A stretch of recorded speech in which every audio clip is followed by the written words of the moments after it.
Anime fans in India don't deserve good anime movies. Harsh लग रहा होगा but hear me out, क्योंकि अगर ऐसे ही चलता रहा तो हम मेन स्ट्रीम एनिमे से कभी आगे बढ़ ही नहीं पाएंगे। Demon slayer infinity castle part 1 release हुई इंडिया में और जैसा एक्सपेक्टेड था इसने रिकॉर्ड्स तोड़े, इवन एक्सपेक्टेशन से ज्यादा ही तोड़े। अपने सिर्फ ओपनिंग वीकेंड में ही इसने 40 करोड़ का नेट कलेक्शन और 80 करोड़ का लाइफ टाइम कलेक्शन किया। ये इंडिया में इंडियन फिल्म से कंपीट कर रही थी और जीत भी रही थी। ना सिर्फ इंडिया बल्कि वेस्ट में भी इसने इक्वली बड़े धमाके किए और $667 मिलियन के ग्लोबल कलेक्शन के साथ ये साल की 5th हाईएस्ट ग्रॉसिंग फिल्म बन गई है। एनिमे फैंस के लिए मानो दुनिया को दिखाने का मौका आ गया कि देखो, जिसको तुम कार्टून समझते हो वो आज बॉलीवुड, हॉलीवुड, मार्वल और डीसी की बड़ी बड़ी ब्लॉकबस्टर्स से नेक टू नेक कंपीट कर रहा है। लेकिन क्या ये चीज हम सारे एनिमे के लिए बोल सकते हैं या फिर डीमन स्लेयर मात्र एक एक्सेप्शन था? यूएस में अपने ओपनिंग वीकेंड में चेनसॉ मैन ने $17 मिलियन कमाए और डीमन स्लेयर ने 70 मिलियन। कंपेरेबल है। साउथ कोरिया में मूवी और बेटर परफॉर्म कर रही है, वहां इसने $18.8 मिलियन का टोटल कलेक्शन किया as opposed to 41 million by demon slayer. Again comparable. Global box office पर दोनों फिल्म डोमिनेट कर रही हैं, जहां डीमन स्लेयर साल की top 5th highest grossing film है और Chainsaw Man top 30th। And as गिगक-सान rightly said, it is genuinely surreal to see how far anime has come, but sadly not in India. Demon slayer release हुई India में 12 सितंबर को और उसके just 14 दिन बाद 26 सितंबर को आई चेनसॉ मैन। इस मूवी के लिए इंडिया को स्पेशल ट्रीटमेंट दिया गया, जहां वेस्ट में ये मूवी 1 महीने बाद रिलीज हुई है, अभी 24 अक्टूबर को।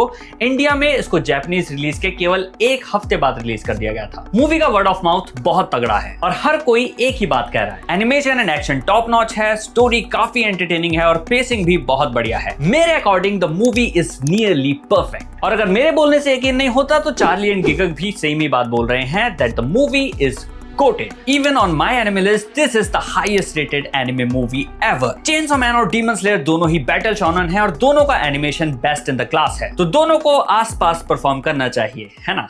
ना देखो, मैं कोई डिल्यूशनल फैन नहीं हूं, मुझे पता है कि डीमन स्लेयर की पॉपुलैरिटी बहुत ज्यादा है चेनसॉ मैन से, और वैसे भी मूवी ए रेटेड थी तो काफी सारी थिएटर गोइंग ऑडियंस पहले ही कट हो गई। तो ये फैक्टर्स कंसिडर करते हुए कितनी ऑडियंस कट हुई होगी? आधी, 3-4 गुना कम, 5 गुना कम, 80 करोड़ ना सही 16 करोड़ कमा लिए होंगे, है ना? नहीं, इंडिया में इसने 5.5 करोड़ का तुच्छ कलेक्शन किया। इतना हाशिरा ट्रेनिंग की एपिसोड स्क्रीनिंग ने कमा लिया था। इससे ज्यादा 2022 और 23 में आई सुजुमे और जुजुत्सु काइसन 0 ने कमा लिया था, जबकि एनिमे ऑडियंस तो पिछले 2-3 सालों में और बढ़ी ही होगी। और वो छोड़ो, इससे ज्यादा तो शिनचैन की दोनों मूवीज, स्पाइसी कासुकाबे डांसर्स और आर डायनासोर डायरी ने कमा लिया। तो अब मैं इसका मतलब क्या समझूं? क्या इंडियन एनिमे फैंस सिर्फ और सिर्फ डीमन स्लेयर देख रहे हैं? क्या हमको 2-3 एनिमे के अलावा कुछ पता ही नहीं है? मार्केटिंग का बहाना मत देना, क्योंकि अगर सोनी ने मार्केटिंग नहीं भी की थी तो हम तो थे ना बताने के लिए कि मूवी अच्छी है। हमने तो ये तक बोला कि डीमन स्लेयर से भी अच्छी है, जिसके लिए हमको थोड़ी बाद में गाली भी पड़ी। और अगर ए सर्टिफिकेट की वजह से इतना बड़ा गैप है तो भाई एक बात हम सब मान लेते हैं कि इंडिया में एनिमे को बच्चे ही देख रहे हैं, बड़े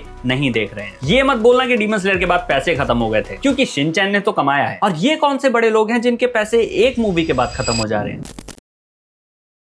नाउ तुम सबको लग रहा होगा कि मैं कोई इनसफरेबल चेनसॉ मैन फैन हूं, जिसकी चल रही है बुरी तरह से कि डीमन स्लेयर की मूवी परफॉर्म कर गई और चेनसॉ मैन नहीं की। मेरे को उनके साथ मत मिलाना, मैं अलग हूं। उन्होंने अलग ही हेट फैला रखी है। वो तो ऐसे बिहेव करते हैं जैसे चेनसॉ मैन खुद उनके पिताजी बना रहे हैं। और डीमन स्लेयर वाले भी दूध के धुले नहीं है, वो भी इक्वली टॉक्सिक है। पर मेरा इंटेंट इस वीडियो से हेट फैलाने का नहीं है। मेरे डीमन स्लेयर वाले वीडियोस देखे हो तो तुमको पता होगा कि आई लव डीमन स्लेयर वे मोर। मैं जो हाईलाइट करना चाह रहा हूं वो समझना, क्योंकि ये प्रॉब्लम सिर्फ इंडियन ऑडियंस के साथ है। मूवी में या डेमोग्राफिक में कोई प्रॉब्लम होता तो यूएस या कोरिया में भी हमको सेम रिजल्ट्स देखने मिले होते। पर ये इंडियन एनिमे फैंस हैं जिनको 2 एनिमे से आगे कुछ पता ही नहीं है। सी, मेरा सवाल सिंपल है। जब एक एक्शन शोनन फिल्म जो कि एक सक्सेसफुल एनिमे से अटैच्ड है, जिसकी क्वालिटी, एनिमेशन और स्टोरी दोनों में ऑन पार है with whatever best Japan has to offer, अगर वही परफॉर्म नहीं कर पा रही है तो हम कैसे एक्सपेक्ट कर सकते हैं कि कुछ भी और इस देश में परफॉर्म कर पाएगा? ब्लू जायंट या लुक बैक जैसी मूवीज जिनका मार्केटिंग बजट इससे भी कम होगा,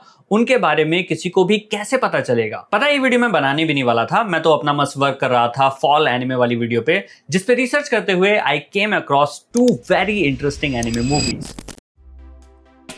इसमें पहली थी हुसैन का द लास्ट ब्लॉसम। जो पता है कौन बना रहा है? और टैक्सी, जिसको कई लोग 2021 का बेस्ट एनिमे मानते हैं, उसके राइटर काजुया कोनोमोतो और टैक्सी के ही director Baku Kinoshita. And I am sure that this duo is going to create the magic again. Trailer से ही हमको सीरियस सीन्स दिखाई दे रही हैं, जिसमें मेन कैरेक्टर लाइफ में फेल हो चुका है और जेल में पड़े पड़े अपनी लाइफ के रिग्रेट्स पर रिफ्लेक्ट कर रहा है। इस फिल्म को बनाने वाले स्टूडियो क्लैप के पोर्टफोलियो में भी पॉम्पो द सिनेफाइल और the tunnel to the summer, the exit of goodbyes जैसी स्ट्रॉन्ग एनिमे फिल्म्स हैं। दूसरी फिल्म जो मुझे मिली वो थी तोरित्सुकारे ओतोको, जिसका मतलब है a man possessed bye passion. इसका प्रोटैगनिस्ट जियुसेपे पूरी तरह से खो जाता है उन चीजों में जो उसका इंटरेस्ट कैच करती है, और एक दिन उसका इंटरेस्ट कैच करती है पैच का नाम की लड़की, जो कि बैलून्स बेचने का काम करती है। जियुसेपे को उससे पहली नजर में कैसा जादू कर दिया वाला प्यार हो जाता है, लेकिन पैच का अपने अंदर एक खामोश उदासी लेकर जी रही है और जियुसेपे किसी भी हाल में उसकी जिंदगी में खुशियां भरना चाहता है। इस फिल्म का एनिमेशन एंड आर्ट मुझे काफी हद तक फ्रेंच एनिमेशन की याद दिलाता है, जो काफी यूनिक एंड फ्रेश है एनिमे स्पेस में। The movie focuses on the beauty of surrendering yourself completely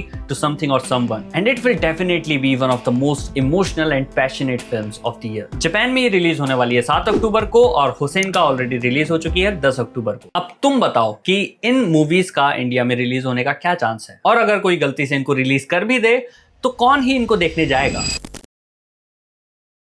जब ये दोनों मूवीज मेरे सामने आई तो मैंने रियलाइज किया कि जब मैं एनिमे को थिएटर्स में देखने के बारे में सोचता हूँ, I don't imagine myself watching Demon Slayer, Chainsaw Man और shonen movies only. I want to see cinema. I want to explore movies that are not attached to any IP, movies that are not limited to action और big battles. I want to experience all kinds of films. I remember जब पहली बार Dragon Ball Super Broly India में release हुई थी, I made the first ever attempt of trying to get Makoto Shinkai's Tenki no Ko in India. एक movie जो किसी भी IP से अटैच नहीं थी, जिसको कोई भी as a regular movie enjoy कर सकता था, जिसके लिए तुमको एनिमे फैन होने या फिर मल्टीपल सीजन्स देखने की जरूरत नहीं थी। लेकिन योर नेम के हिंदी डब और हमारी चलाई कई कैंपेन्स के थ्रू मकोतो शिनकाई सान तो पॉपुलर हो गए और उनकी मूवीज तो अच्छा परफॉर्म कर जाती हैं, लेकिन बाकी कोई भी मूवी जो इधर स्टैंड अलोन है या फिर उसका एनिमे इंडिया में उतना पॉपुलर नहीं है, उसको देखने कोई नहीं जाता। तुम मेरा कोई भी रिव्यू देख लो, द फर्स्ट स्लैम डंक, लुक बैक या ब्लू जायंट, सब में मैं यही कह रहा हूँ कि थिएटर्स खाली हैं पर मूवी इतनी अच्छी है, प्लीज देखने जाओ। अब से 6 साल पहले भले ही हम नंबर्स में कम थे, पर हम अच्छे सिनेमा और एनिमे मूवीज के लिए साथ खड़े थे। We literally brought Makoto Shinkai to India. लेकिन आज जब हमारे पास ऑप्शंस आ गए हैं तो हम खुद उनको ठुकरा रहे हैं। आई नो यहाँ एक कमेंट जरूर आएगा कि चेनसॉ मैन को ठीक से मार्केट नहीं किया गया और जब तक मैं देखने जाता मूवी हटा दी गई, जो वैलिड पॉइंट है, लेकिन मैं साथ में ये भी बोलूंगा कि प्लीज डोंट एक्सपेक्ट कि एनिमे मूवीज 3 दिन से ज्यादा थिएटर्स में रुकेंगी। पहले 3 दिन में पता चल जाता है कि मूवी परफॉर्म कर रही है या नहीं, और हर कोई डीमन स्लेयर नहीं है कि वो परफॉर्म करेगी और 2-3 हफ्ते तक लगी रहेगी। फर्स्ट 3 डेज के बाद वो कभी भी हट सकती है। और इन लोगों को मैं ये भी बता दूं कि चेनसॉ मैन री-रिलीज हो रही है रियल डी 3D में 31 अक्टूबर को, और इस बार तो वो थोड़ा बहुत मार्केट भी कर रहे हैं। तो अगर मैं गलत हूं तो इस मूवी को देखने जाओ और मुझे गलत प्रूफ कर दो। लेट्स सी कि अब कितने लोग देखने जाते हैं। देखो, मैं सारा दोष ऑडियंस के मत्थे नहीं मलना चाह रहा था, लेकिन आखिर कब तक हम लैक ऑफ मार्केटिंग को दोष देते रहेंगे? मार्केटिंग का पैसा ना तो कल था ना आज है, और मैं नहीं एक्सपेक्ट करता हूं कि कल भी होगा। तो ऐसे में बाकी डायरेक्टर्स का क्या होगा? उनको कौन जानेगा, कौन उनके बारे में बात करेगा? अब या तो मैं पहले की तरह कैंपेन चलाऊं कि इसको सपोर्ट करो, उसको सपोर्ट करो, पर क्या अच्छी मूवीज को सपोर्ट करने की जिम्मेदारी सिर्फ क्रिएटर्स की है? मेरा काम है रिव्यू बनाना, जो मैं बनाता हूं और आगे भी बनाऊंगा, लेकिन मेरी तुमसे गुजारिश है कि तुम भी जब एक अच्छी मूवी देख के आओ तो शांत मत बैठो। Talk about it, tell your friends about it, urge people to watch and support that piece of art in theaters. Otherwise हम बस शॉनन मूवीज ही थिएटर्स में देख पाएंगे। आज डीमन स्लेयर है, कल JJK और परसों कुछ और। मेरी रिक्वेस्ट तुमसे है to be more aware, more vocal and more responsible. I hope we'll do better in future because I don't want this to be just a rant. I want it to be a lesson.